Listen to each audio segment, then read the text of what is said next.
Hola, bienvenidos a un nuevo programa de Luz de Vida. Soy Sara Baillón, asesora de lactancia certificada, y en el día de hoy os traigo un programa diferente, desde otra perspectiva que no es la de asesora de lactancia, sino relacionada más con crianza y con el mundo real. Primero de todo, os presento a mi invitada. Ella es Rocío, es profesora de inglés y ha vivido varios años en el extranjero. Actualmente ejerce como profesora en un centro. Es una persona con vocación por su trabajo que intenta aportar su granito de arena para mejorar la vida de sus alumnos. Es dedicada, constante, cariñosa y se preocupa porque sus alumnos avancen. Hola Rocío, bienvenida. Muchas gracias. El primer tema que me gustaría tratar contigo y que tiene relación con la crianza es el bullying. Como todos bien sabemos, el bullying es un problema global y que sigue estando presente. Se da más en niños, en niñas que en niños, y se ha extendido también a las redes sociales, lo que se conoce como el ciberacoso. Este tipo de acoso genera mucho sufrimiento a quienes lo padecen y también a su familia. Hay datos que dicen que 1 de cada 6 niños afirma haber sufrido bullying y es la principal causa de suicidio en niños y adolescentes. Somos seres sociales. Un niño que está en pleno desarrollo, una de las partes esenciales de su desarrollo es el socializar con sus iguales, el sentirse parte de ellos, sentirse integrado. Encontramos a niños que son excluidos, que le hacen el vacío, que no son integrados dentro de la clase y no se siente que pertenecen a ese grupo. Rocío, ¿hay algún protocolo de actuación respecto a este tema en los centros educativos? Yo creo que esto es algo que no lo saben muchos padres, pero en el momento que tú como padre llegas al colegio y dices que tu hijo está sufriendo acoso, a partir de ese momento se abre lo que se llama el protocolo acoso y tiene una serie de pasos que han de cumplirse sí o sí. Voy a ir mencionándolo para que también los padres conozcan y sepan qué tipo de pasos son los que va a sufrir o va a beneficiar a su hijo que está sufriendo acoso.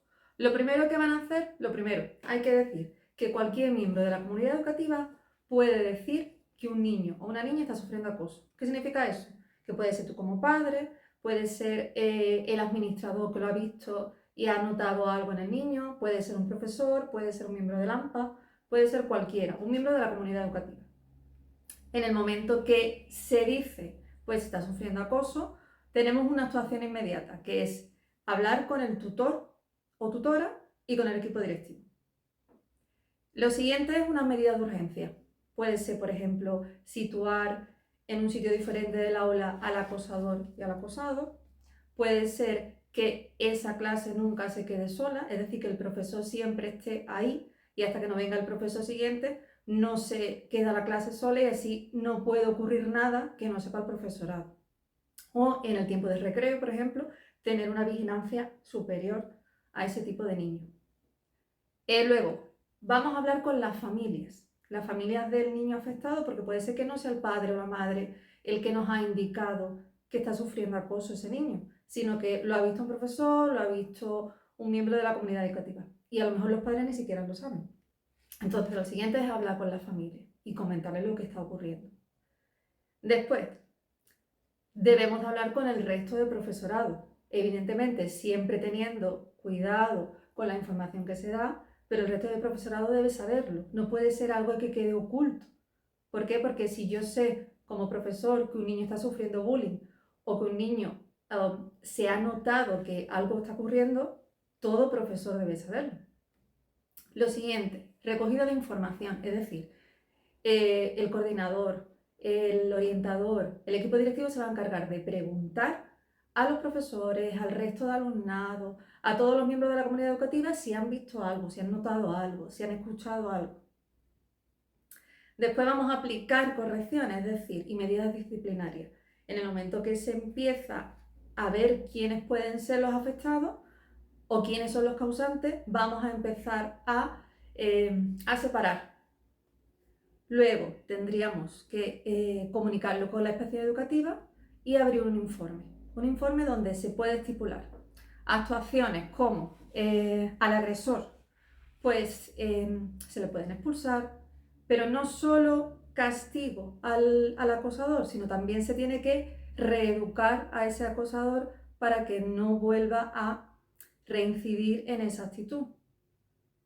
A las familias, pues con las familias tanto del acosador como del acosado también se les tiene que informar y se les tiene que explicar qué tipo de medidas deberían de hacer con esos alumnados. Y por último, pues la inspección educativa tiene que saberlo todo y va a hacer un seguimiento sobre esos niños. Si el acosado se sigue sintiendo acosado, ya estaremos hablando de palabras mayores y ya la inspección educativa tendría que hacer algo. Vale. Y respecto al profesorado, ¿hay algún tipo de formación específica en este tema que se dé? Hay formaciones específicas, pero sí que es verdad que el profesorado lo tiene que hacer por cuenta propia en el sentido de que no es algo obligatorio.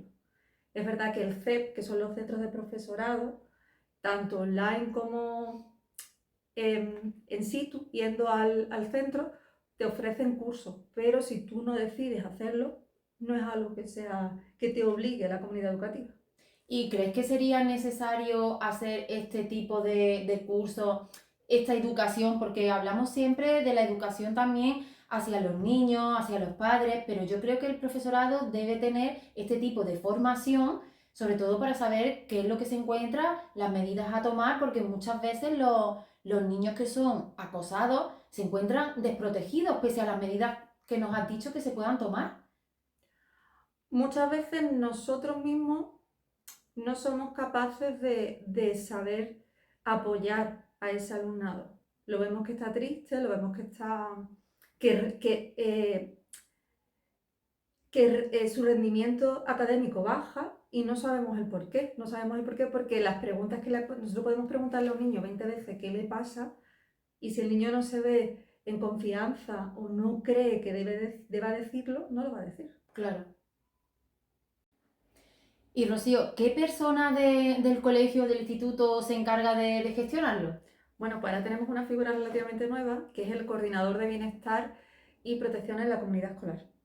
Esa es la persona encargada en tanto de comunicarse con el profesorado y con el equipo directivo y junto con la coordinación de convivencia, pues decir qué medidas se toman tanto con el acosador como con el acosado. Vale.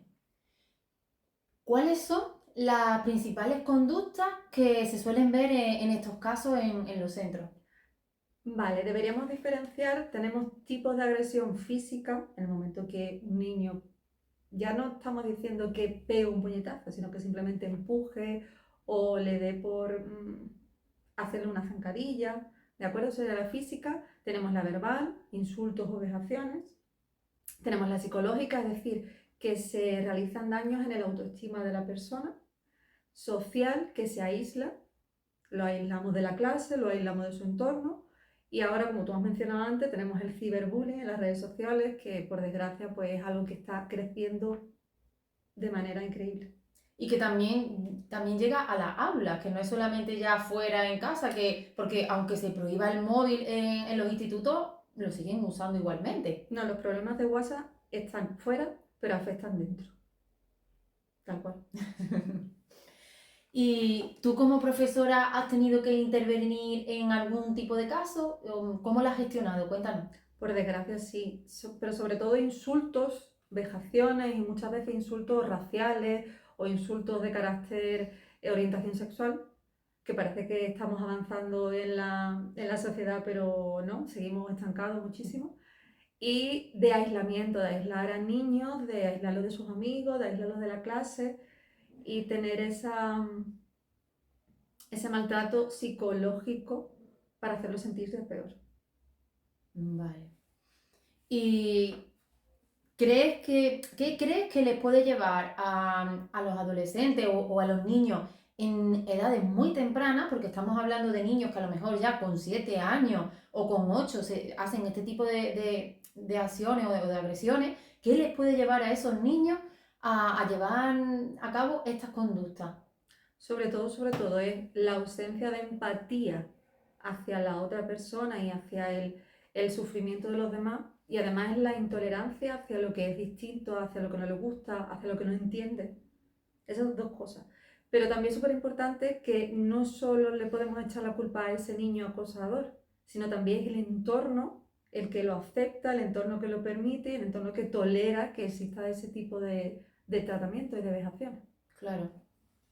¿Y qué opinas del típico comentario que a día de hoy todavía escuchamos mucho a muchas personas? Bueno, si son cosas de niños. Ya. Bueno, yo ahí tendría que, no, evidentemente no puedo aceptar ese comentario, pero sí que es verdad que hoy por hoy estamos creando una generación de niños que van a ser indefensos. ¿En qué sentido? Nuestras madres, nuestros padres eran muy diferentes a las madres y padres de hoy en día. Y hoy las madres y padres sobreprotegen a los niños, sobreprotegen quizás en el sentido de que esos padres y madres tienen unas cargas de trabajo y unas jornadas de trabajo muy largas, muy grandes, y cuando llegan con sus niños, pues es más fácil que el padre o la madre haga la comida, o quite la mesa, o le haga la cama, antes de que el niño se ponga, porque sabes que tienes que enseñarlo, tienes que ayudarle, tienes que tolerar que el niño no va a querer hacerlo, que te Claro. tienes que pelear con él. Y el tiempo juega en nuestra contra.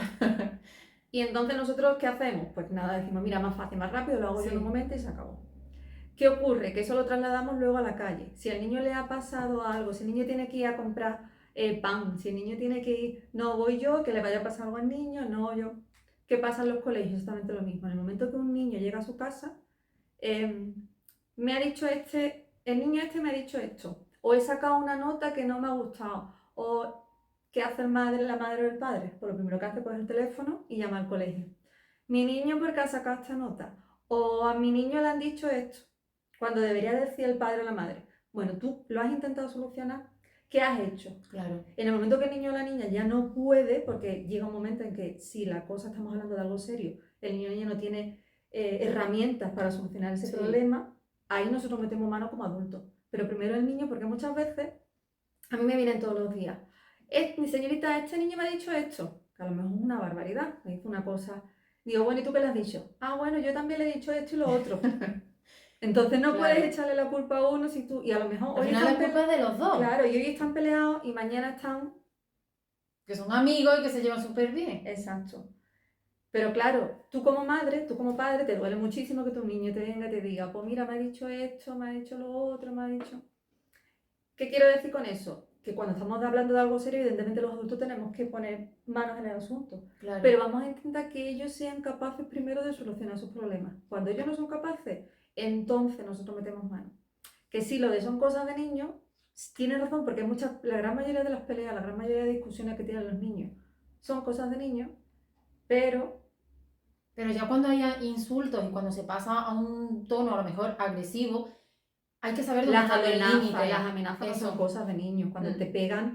Bueno, yo tengo niños que se están pegando todo el día. Y no es acoso ninguno, sino que es que los niños llegan a una edad en que se tienen que pegar. Parece que es una tontería, pero tienen que pasar por esa transición. El típico de que pasa, el compañero te da en la cabeza, otro te da en el hombro, pero lo hacen más a lo mejor de cachondeo los adolescentes, y más se ve esta conducta en niños. Sí, pero claro, eso ya es diferente a cuando se va solamente sobre una persona. Sí, eso es otra cosa muy distinta, muy distinta. Estupendo. Y también hay casos, Rocío, que nos comentaba antes con el tema de los padres, en que cuando hay un problema y los profesores llaman a los padres y acuden a una tutoría o acuden a hablar con el encargado, bueno, con el responsable, jefe de estudios, profesora, con quien sea, muchas veces son los padres los que justifican esas conductas de su hijo, que a lo mejor puede decir, claro, es que mi hijo ha dicho esto porque el otro también, pero es que el otro más. No dicen, vale, venga, ¿qué ha pasado? Me voy a hacer cargo de lo que corresponde a mi hijo, porque aunque el otro lo haya provocado, nada justifica lo que es la actitud de tu hijo, de que le falte el respeto al otro. Es como se suele decir, no, si a ti te pegan, tú pega. Al final son los padres un poco los que indirectamente, queriendo o sin querer, encubren ese tipo de actitudes. Yo he ¿Qué tenido, ocurre con eso? he tenido muchos casos en el que es que este me ha pegado, me ha empujado, o en el típico, típica pelea de fútbol. En el fútbol se pelean, me ha pegado una patada, bueno, ¿y tú qué has hecho? Le he pegado otra, y dice, bueno, pues ya soy los dos culpables. Él ha empezado, Claro, pero tú has seguido. Sí. sí, Y bueno, entonces, ¿qué hago? Pues para, viene, buscas a un profesor y le dices lo que ha ocurrido. claro. Y entonces el culpable es él o ella. Tú no eres el culpable. ¿Qué pasa? Que luego viene el padre del primero, del que ha pegado primero, va a decir, es que no es que le empujaron. Y el padre del que han pegado segundo, bueno, es que yo le tengo enseñado que tiene que, si le pegan, Claro. que peguen. Bueno, pero entonces, que si la educación que le están ofreciendo a los padres incita a eso, ¿qué armas tenemos luego los profesores para poder luchar contra ello? Nada, porque como se suele decir, la educación tiene que venir de casa. Es que tenemos todavía la creencia de que los profesores están para educar y a los profesores os han privado de muchísima libertad para ejercer vuestra profesión. Los profesores hemos perdido toda la autoridad que podíamos tener. Mm. Porque el padre o madre, yo entiendo que el hijo o la hija siempre es la persona que tenéis más cercana y que debéis de creer, pero el profesor es un adulto, el profesor es la persona que ha estudiado y la persona que está trabajando con tu hijo 6 horas diarias y es la persona que no va a mentir sobre un menor. Y si ha ocurrido algo, evidentemente el profesor te va a contar la verdad. Debéis de confiar en los profesores. ¿Y cómo pueden detectar los padres que su hijo sufre de bullying? Porque hemos visto que hay casos en los que, casos graves que hemos visto en noticias, devastadores, en los que los adolescentes han llegado al suicidio y sus padres se han enterado cuando eso ha pasado y han leído a lo mejor una carta de despedida que le han dejado. Entonces, ¿cómo pueden esos padres detectarlo para evitar precisamente que llegue a algo más esto? Pues yo lo primero que aconsejaría a esos padres, antes de llegar a nada, desde pequeñitos, crear situaciones de conversación con esos niños, en los que no haya reproches, en los que simplemente cuenten cómo se ha sentido y qué ha vivido y qué ha experimentado a lo largo del día. Para que así puedas contarle pues tanto lo bueno como lo malo, que tengan la confianza absoluta. A veces que los niños tienen confianza absoluta con los padres, pero luego en cosas con me he sentido muy mal porque este niño me ha dicho esto, no son capaces De de expresar sus expresarlo. emociones a lo mejor. El preguntarle a lo mejor, ¿qué tal ha ido el día? O ¿qué habéis hecho? A lo mejor es una manera quizás, ¿no? Exacto. Y cosas, pues, si notáis al niño más triste, si notáis al niño más empático, que no tiene ganas de comer, si lo notáis que, muy importante, mirar siempre, no, es verdad que cuando son adolescentes, pues intentan esconder su cuerpo y ya no tienen la misma confianza que cuando son pequeños, pero las autolesiones son algo que ocurre diariamente. Entonces, sobre todo los brazos, fijaros si tienen alguna marquita, ellos no saben gestionar esos sentimientos y las frustraciones la pagan haciéndose cortes, haciéndose daño a sí mismos. Y también si no tienen ganas de ir al colegio o si el rendimiento escolar baja mucho. Sí, también hay casos incluso que el rendimiento escolar es curioso porque aumenta cuando el niño se aísla en la habitación, no quiere saber nada del mundo y se mete en los libros de los estudios y digamos que es como una manera de evadirse. Claro. Un niño que a lo mejor iba sacando unas notas medio normales, de repente empieza a sacar unas notazas. Pero claro, también hay que ver el tema de que si está triste, si no, si Claro. sale con amigos, solamente se mete en su habitación y no quiere salir de ahí. Exacto. Y a los padres que nos están escuchando ahora mismo y que están en este tipo de situaciones, tú que trabajas con adolescentes, que lo vives día a día, que son muchas las horas que pasáis los profesores con ellos, ¿qué consejo le podrías dar para ayudarlos? Escuchar a los niños, evidentemente, escucharlos. Y si ellos saben, ellos tienen alguna certeza o una pequeña intuición de que su hijo está sufriendo acoso, que vaya al colegio y que lo diga. Porque en el momento, que ya es lo primero que hemos dicho, que en el momento en que ese padre o esa madre o cualquier miembro de la comunidad educativa dice acoso, se abre el protocolo. Y en el momento que se abre el protocolo, va a ser una ayuda sí o sí para el niño, para el alumnado. Sea verdad o sea mentira, esté ocurriendo o no esté ocurriendo, va a beneficiarlo. Estupendo. Y una cosa que se me había quedado a mí por ahí en el tintero y que tengo curiosidad por preguntarte, Normalmente cuando hay un niño que va y habla de este me ha pegado, el otro me ha hecho esto, ahí ya directamente lo tratan de chivato. ¿Qué pasa con ese chivato? Porque al final a los chivatos es a los que luego le incrementan las represalias que puedan tomar el resto de sus compañeros, aislándolo. ¿Cómo podemos ver eso? Yo llego a escuchar la frase de yo no soy un chivato porque a los chivatos de mi barrio le cortan la lengua. Anda. Es Muy verdad que fuerte. muchas veces tienen los niños muchísimo miedo de contar lo que le está ocurriendo por la repercusión que tenga. Es decir, si yo digo que este niño me está amenazando, me está diciendo, va a venir y me va a pegar. Claro, por eso es lo que te decía de que hay padres que no se enteran por eso mismo, porque los niños sienten miedo. Claro, pero es que ahí no estamos hablando de ya ni de padres ni de profesores, ahí es el alumno que tiene que saber que en el momento que los adultos meten mano, los adultos no van a permitir que a ese niño le pase absolutamente nada. Claro, Primero porque en el centro escolar ya va a estar totalmente vigilado, ahí no va a pasar absolutamente nada. Y fuera de casa, él va a tener unos padres, lo lleva a tener unos padres que os van a ir a recoger, evidentemente si sufre acoso escolar, va a ir a recogerlo al colegio y lo va a traer. claro, O va a procurar que un adulto vaya con el niño, sí, no lo va a dejar solo. Es verdad que el niño puede decir, bueno, que cuando yo salga a la calle con mis amigos y si yo me lo encuentro, pero es que tenemos que perder el miedo. Es lo mismo que si yo voy por la calle y si llevo mi móvil y viene un ladrón y me lo quita. Evidentemente cosas malas nos pueden pasar, pero es que tenemos que perder miedo a ello y tenemos que ser ponerle voz sobre claro, todo a este tipo de conducta y pararla. claro. Y cuando ocurre algo así, se conciencia la clase también, porque es lo primero que hemos dicho, lo del entorno. Si el entorno no lo permite, no ocurre. Si el entorno lo permite, ocurre. Claro, estupendo. Pues nada, Rocío, te doy las gracias por habernos hablado de la realidad de los centros. Muchos padres quizás no la conozcan y es importante que tengan esta información porque es un tema grave, un tema que afecta a muchas personas y muchos adolescentes, niños y sobre todo muchas familias. Y es un calvario que suelen pasar. Gracias a ti por darle voz a esto y por ser tan gran profesional. Muchas gracias. Y nada, recordaros que cualquier cosa que tengáis duda, que necesitéis, cualquier tema del que os apetezca que hablemos, me lo podéis dejar en el canal de YouTube, en los comentarios, o hacérmelo llegar a través de mis redes sociales, @saraeva.luzdevida, que estaré encantada de, como ha dicho Rocío, de ponerle voz y sobre todo dar información veraz, información de calidad, actualizada, porque creo que es necesario tratar estos temas, ayudar a las familias y sobre todo que vivamos lo mejor posible dentro de las circunstancias que tengamos. Nos vemos en el siguiente programa, os deseo un buen día. Chao.